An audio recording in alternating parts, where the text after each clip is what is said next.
जनसत्ता संपादकीय गति 110 शब्द प्रति मिनट। Be ready, 3, 2, 1 start. पड़ोसी देश श्रीलंका में जो कुछ भी घटित हो रहा है वह चिंताजनक है। प्रधानमंत्री पद से महिंदा राजपक्षे के इस्तीफे के बाद से भयानक हिंसा और आगजनी की घटनाएं लोगों के गुस्से का नतीजा है। गुस्साए लोगों ने हम्बनटोटा में महिंदा राजपक्षे का पुश्तैनी घर तो फूंक ही डाला, दूसरे राजनेताओं को भी निशाना बनाया। एक सांसद को उसकी कार सहित नदी में फेंक दिया।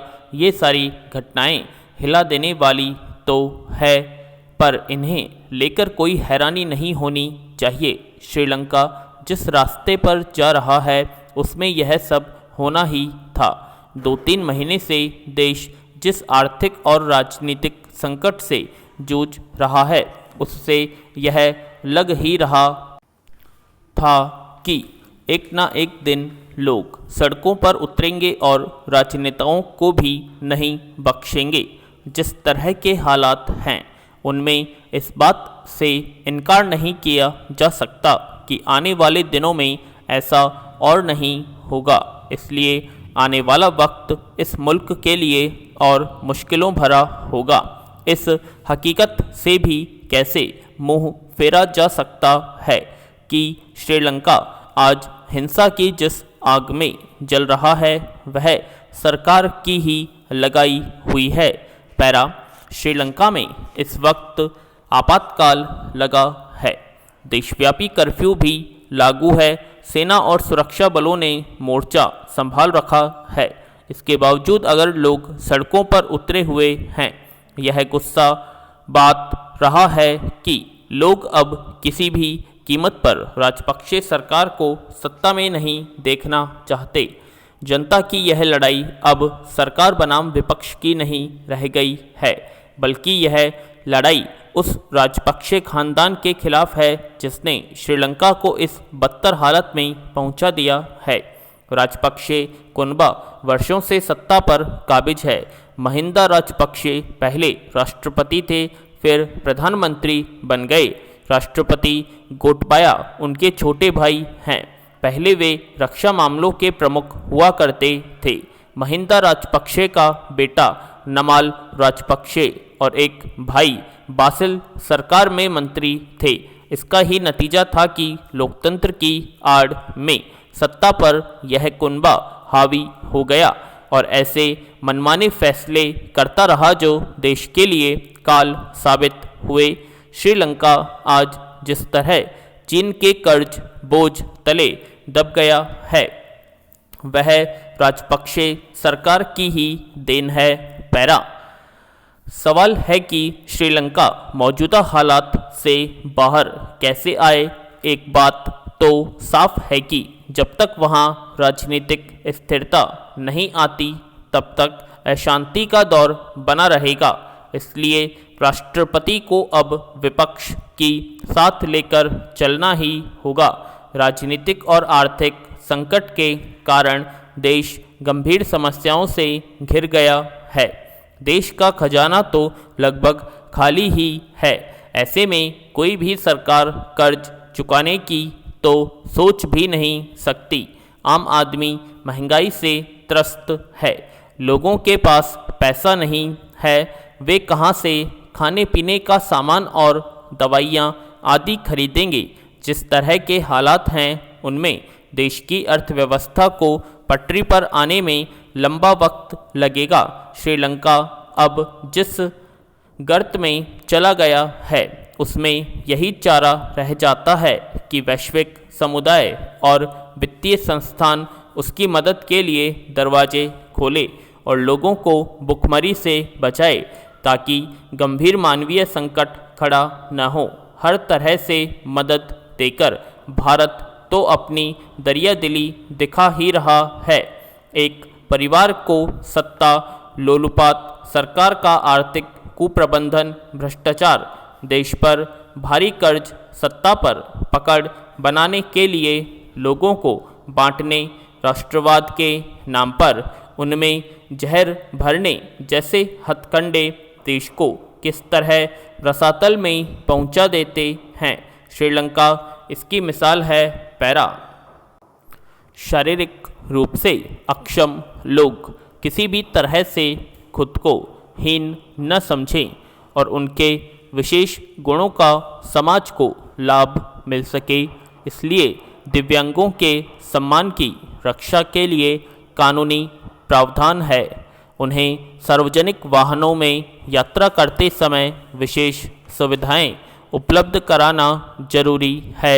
इसलिए हर सार्वजनिक भवन में सीढ़ियों आदि की बनावट उनकी सुविधा को ध्यान में रखते हुए तय की जाती है।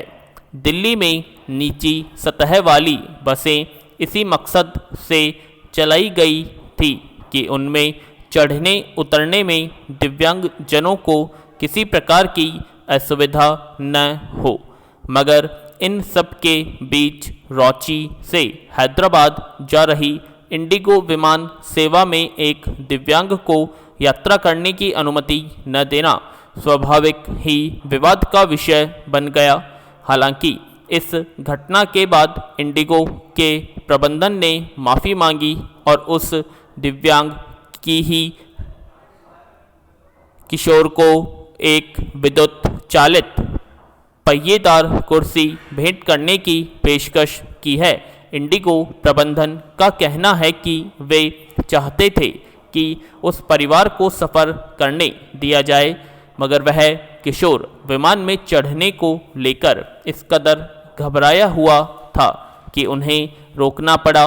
मगर इस तर्क से नागरिक उड्डयन नियामक प्राधिकरण यानी DGCA संतुष्ट नहीं है और उसने संबंधित घटना की जांच के आदेश दिए हैं। पैरा। अक्सर पहली बार हवाई यात्रा करने वालों में घबराहट देखी जाती है। संभव है संबंधित किशोर कुछ अधिक ही घबराया रहा हो। हालांकि ऐसी स्थिति इंडिगो प्रबंधन के सामने नहीं आनी होनी चाहिए थी। ऐसी स्थिति में से निपटने के लिए विमानन सेवाओं के कर्मी अनेक तरह के उपाय अपनाते और मुसाफिर को सामान्य अवस्था में लाने का प्रयास करते हैं। हो सकता है कि संबंधित किशोर में हवाई यात्रा का भय अधिक पैदा हो गया हो और यात्रा के दौरान उसके विमान संचालन में बाधा पैदा करने की आशंका हो। इसलिए प्रबंधन ने उसे जहाज में चढ़ने से रोक दिया। पर यह जांच का विषय है कि इंडिगो कर्मियों ने संबंधित किशोर को सामान्य अवस्था में लाने, उसका भय दूर करने के क्या उपाय आजमाए। हो सकता है विमान कर्मियों की बात सही हो कि वे किसी भी तरह संबंधित परिवार को यात्रा करने की अनुमति देना चाहते थे, पर इसके बावजूद इंडिगो कर्मियों की दक्षता और विमान सेवा की साख पर सवालिया निशान तो लगता ही है। पैरा। यह छिपी बात नहीं है कि दिव्यांगों के प्रति हमारे समाज का नज़रिया प्राय तंग है।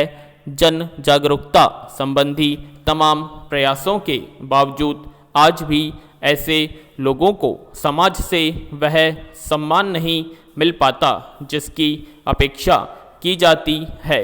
अगर कहीं कुछ लोगों के प्रति सम्मान दिखता भी है तो उसमें दया का ही भाव अधिक होता है।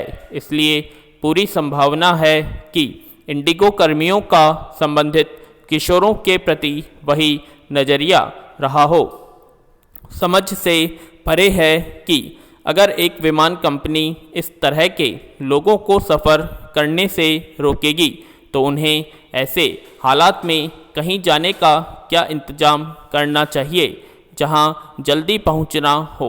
इंडिगो के इस वाक़ये ने एक बार फिर से दिव्यांगों को सुविधाओं के मद्देनज़र सोचने और विवश किया है। केवल नियम कायदों में दिव्यांगों की सुविधाओं का ध्यान रखने का उल्लेख कर देने भर से बात नहीं बनेगी जब तक उनकी सेवा में तैनात लोगों का नज़रिया नहीं बदलेगा।